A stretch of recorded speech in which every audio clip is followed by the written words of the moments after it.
आज असं झालं की हातचं सोडलं आणि पळत्याच्या मागे लागली. मुलांच्या डब्यासाठी चपात्या तर केल्या, पण भाजी काय बनवू तेच सुचेना. आणि खरं तर आज भाजी बनवायचा मला सुद्धा कंटाळा आलेला होता. पटकन कोणती तरी भाजी होईल अशी मला भाजी हवी होती, पण घरात अशा भाज्या नव्हत्या, निवडायला लागत होत्या. पण कधी भाजी निवडणार हाही प्रश्न पडला.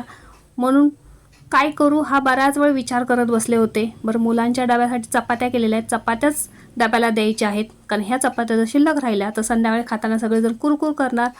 मग लक्षात आलं की अरे, फ्रीजमध्ये काकडी, गाजर, बीट हे तर आहे. मग ते सगळं बारीक चिरून घेतलं.